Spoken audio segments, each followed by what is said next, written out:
Le chiffre 9 motango ya libwa et le redressement. na kosengwama.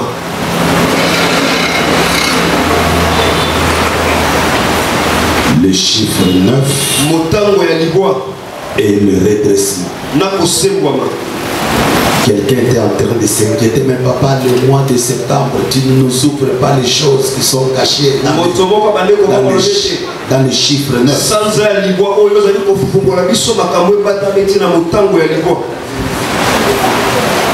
Alors j'ai intitulé ce matin le chiffre 9 et le redressement. Amen. Amen. Luc chapitre 13.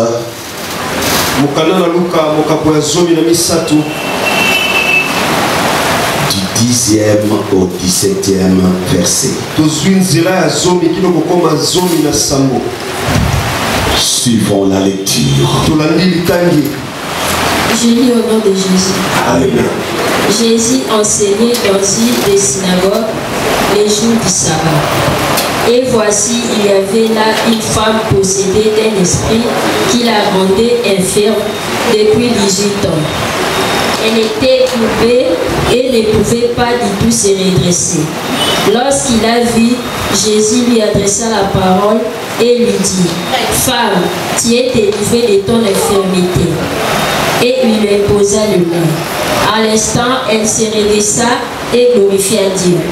Mais les chefs de la synagogue, indignés de ce que Jésus avait opéré cette guérison un jour de sabbat, dit à la foule: il y a 6 jours pour travailler. Venez donc vous faire guérir ces jours-là et non pas les jours du sabbat.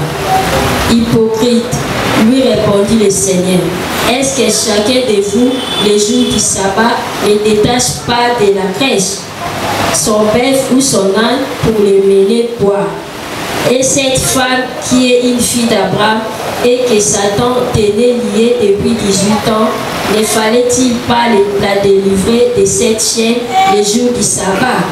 Tandis qu'il parlait ainsi, tous ses adversaires étaient confus et la foule se réjouissait de toutes les choses glorieuses qu'il faisait. Amen. Amen. Acclamons le Seigneur. Veuillez vous asseoir. Que Dieu vous bénisse. Si tu es à côté de quelqu'un, salue-le avec un petit sourire. Si tu es seul, salue les gens même de loin. Il est doux et agréable aux frères de demeurer ensemble. Car la Bible conclut en disant que c'est là que le Seigneur déverse la bénédiction pour l'éternité.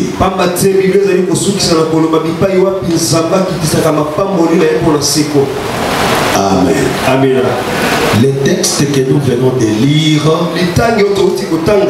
est parfaitement connu de tous. Ceux qui ne le connaissaient pas ont suivi la lecture. Nous voulons parler du chiffre 9 et le redressement. Est-ce que nous sommes ensemble? Dans le texte que nous venons de lire, vous n'avez pas peut-être vu, vous, le chiffre 9, mais moi je l'ai vu. Est-ce que quelqu'un a-t-il vu le chiffre 9 dans le texte que nous venons de lire? Comment ça? Vous l'avez vu où? Vous l'avez vu dans le texte? Acclamons très fort le Seigneur. Donc j'ai affaire aux voyants. À cause du péché. Je croyais que vous n'alliez pas voir le chiffre 9. Mais pour ceux qui n'ont pas vu, peut-être vous n'avez pas vu 9. Mais 9 a été juste répété 2 fois. Amen. Amen. Donc quand on parle de 18, c'est-à-dire c'est 9 répétés. Quand on répète une chose, c'est pour parler de la confirmation. C'est pour parler de l'insistance. C'est comme le livre de Deutéronome. Deutéronome veut dire encore la loi. Donc la loi a été dite, on l'a redit encore pour la deuxième fois. C'est ce que veut dire Deutéronome. Mais ici, nous parlions des chiffres 9. Mais nous avons choisi 9 répétés 2 fois. Et les 9 qui est répété 2 fois, je venais de dire tout à l'heure, c'est pour insister. C'est pour confirmer. Et le message à l'intérieur qui est caché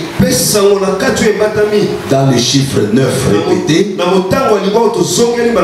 c'est le redressement. Redressement. Est-ce que c'est bien interprété? Redresser, c'est mollamé. Ok, d'accord. Avançons. Parce que quand on parle de redresser, en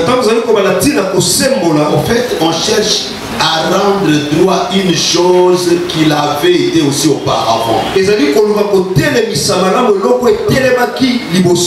C'est-à-dire, la chose était commencement fixe. À un moment donné, la chose s'est courbée. Maintenant, les redresser, c'est la rendre comme elle était auparavant. Est-ce que nous sommes ensemble? Ta poitrine dit, je vais te redresser aujourd'hui. Oh, je n'entends pas. Un peu plus fort, je vais te redresser aujourd'hui. Encore un peu plus fort, je vais te redresser aujourd'hui. Gloire à Jésus.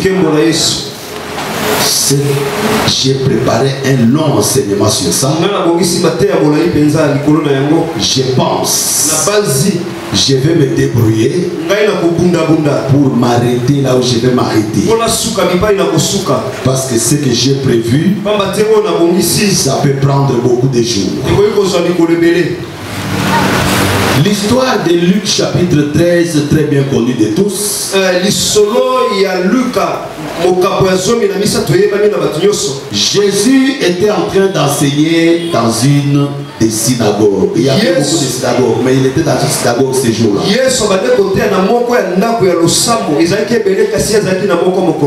Ça tombe quel jour? Ça tombe le jour de sabbat. Toujours un message caché derrière. Gloire à Jésus. Et qu'est-ce qui se passe ce jour-là? Ce sabbat-là, il y a une femme. Suivez bien cette histoire. Une histoire vraie.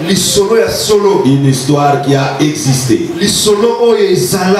Une femme possédée d'un esprit.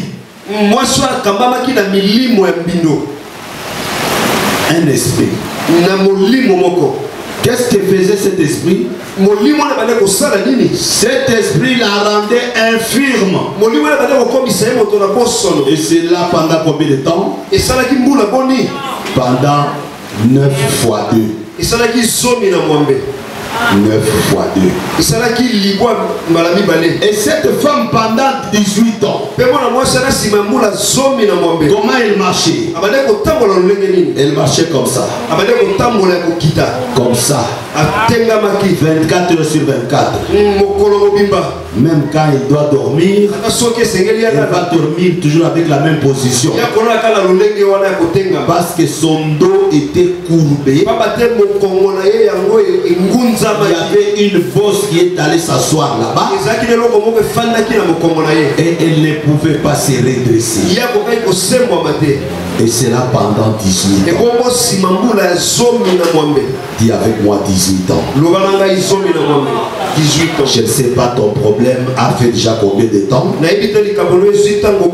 Je ne sais pas depuis que tu pleures pendant combien de temps.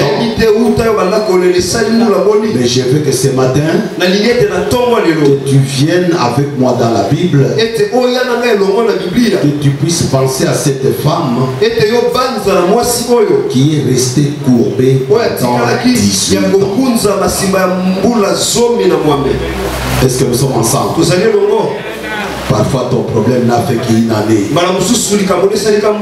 Toi-même tu n'as même pas encore 20 ans. Quand tu commences à te plaindre, c'est comme si les cieux et la terre se sont retrouvés contre toi. Cette femme, la Bible dit qu'elle était courbée.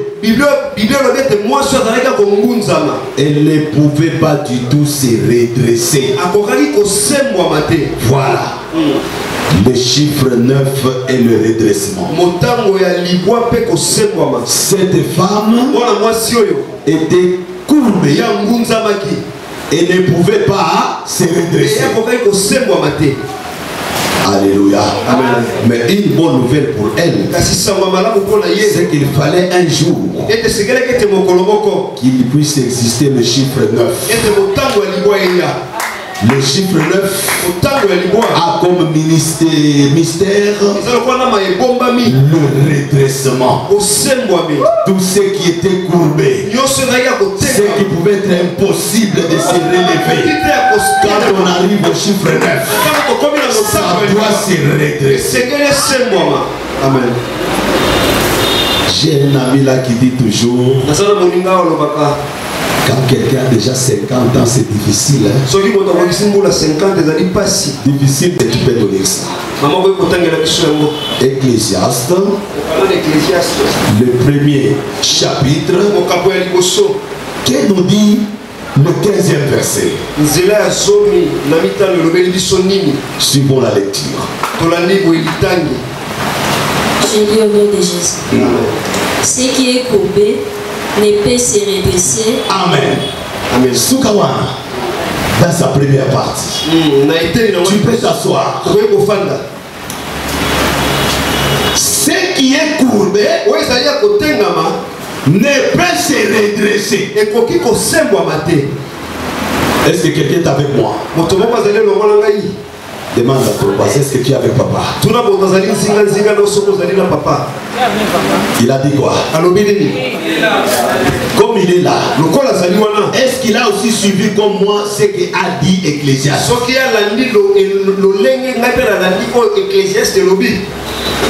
Que ce qui est courbé ne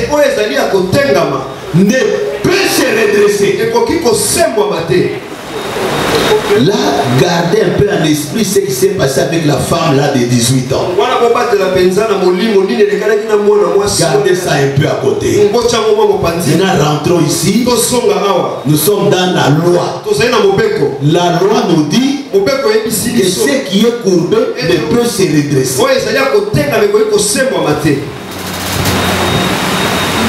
En d'autres termes, quand tu es condamné, c'est fini pour toi. Tu ne peux pas vivre le redressement. Donc ces passages, en voyant la femme de Luc chapitre 13, pour ces passages, il n'y avait plus d'espoir. Parce que la loi existait avant que cette femme ne rencontre Jésus. Et pour eux, à cette époque, ayant vécu avec cette femme courbée, ils savaient très bien que cette femme était déjà condamnée même par la loi. La loi l'avait déjà condamnée. Pour elle, il n'y a pas d'espoir. Et pas seulement la loi condamne, Et elle ne propose non plus aucune solution ni remède pour la situation. Donc pour la loi, cette femme devait rester comme ça le dos toute sa vie. Et c'est là, c'est référent même sur il est écrit. Il est écrit. Ce qui est courbé ne peut pas se redresser.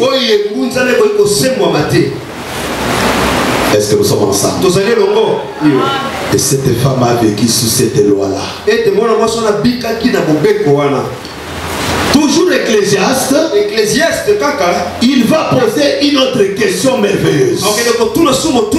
Alors, vous devez répondre à cette question avec moi. Qu'est-ce que Ecclésiaste pose comme question? Là, nous sommes dans le livre d'Ecclésiaste, chapitre 7, le verset 13, qui dit ceci. Pour ceux qui écrivent, je reprends Ecclésiaste chapitre 7, verset 13.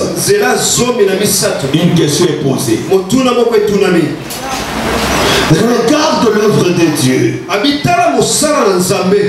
Qui pourra redresser ce qu'il a courbé?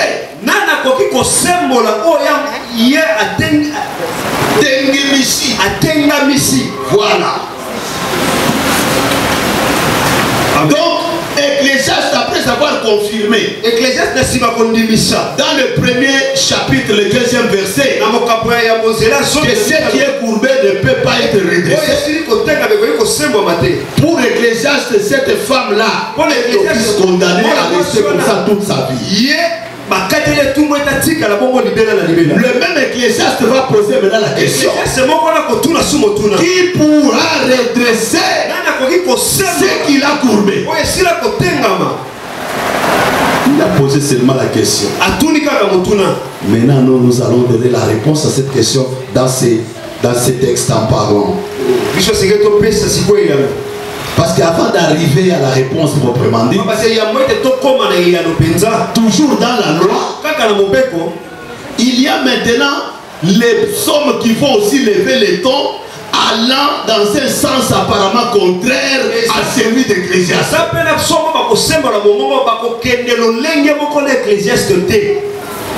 Il faut aller dans un autre sens. Là, David se lève, il dit ceci. Nous sommes dans le livre des psaumes, chapitre 145, verset 14. Psaume 145, verset 14.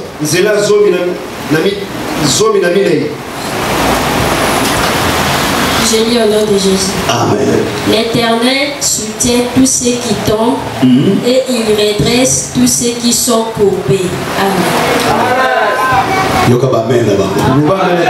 Est-ce qu'on peut acclamer l'Éternel? Alléluia. Amen. Ici, nous sommes encore dans la loi. L'un des livres de loi dit: personne ne peut être redressé s'il est courbé. Il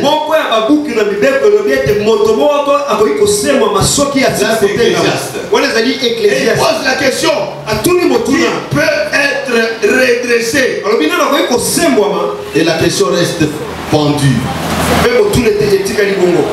Et ici, les psaumes, eux, vont aller dans un autre sens. Ce qu'on vient de nous lire dans 145 verset 14, l'Éternel soutient ceux qui tombent. Mais le deuxième côté qui nous intéresse, c'est que l'Éternel redresse tous ceux qui sont courbés. Donc ici nous comprenons, toujours dans la loi, qu'il y a quelqu'un là-bas qui s'appelle qui?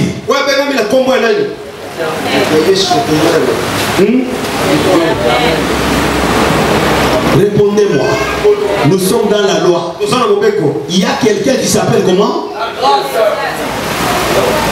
Appelez-les par le nom qui est appelé ici. L'Éternel. Amen. Amen. Il y a quelqu'un qui s'appelle l'Éternel, qui lui est capable de redresser ce qui est courbé.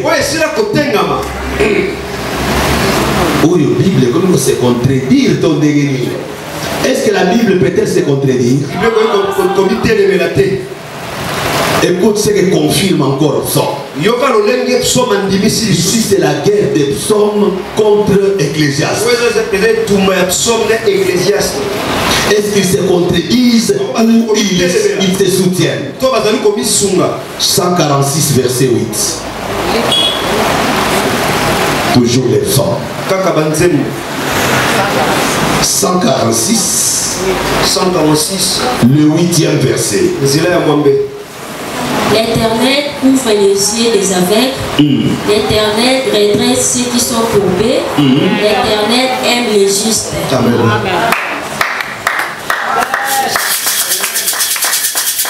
Est-ce qu'on peut acclamer pour l'Éternel? Alléluia. Amen. Là, nous sommes encore toujours où? Dans la loi. Parce que quand on parle d'Ecclésiaste, quand on parle des psaumes, ce sont toujours les livres qui constituent la loi. Et ici encore, il confirme que celui qui s'appelle l'Éternel, lui il redresse ceux qui sont courbés.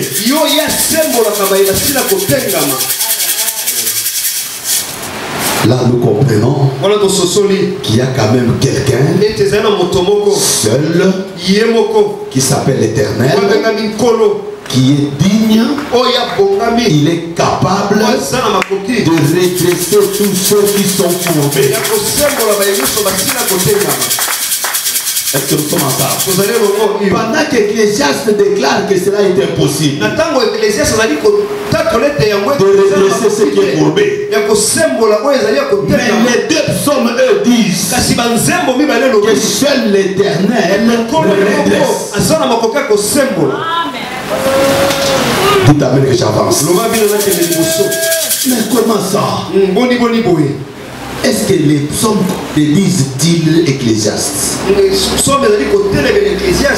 La réponse, je dis loin de là. La réponse c'est non. Psaume ne contredit pas Ecclésiaste. Est-ce que nous sommes ensemble? Est-ce que nous sommes ensemble? Pendant que Psaume, d'abord, Ecclésiaste parle de l'impossibilité de redresser ce qui est courbé. Les psaumes, eux, ils voient la possibilité. C'est-à-dire, les deux ont vu la même chose. Mais ici, Psaume, lui, il ouvre une brèche. Il y a quand même une possibilité, parce qu'il y a quelqu'un qui s'appelle l'Éternel, qui lui seul a la compétence, il a la compétence de redresser ce qui est courbé. Amen. Et quand on parle de Luc chapitre 13 de cette femme, le Seigneur Jésus qui redresse ce qui est courbé, il a redressé cette femme là. Donc nous répondons à la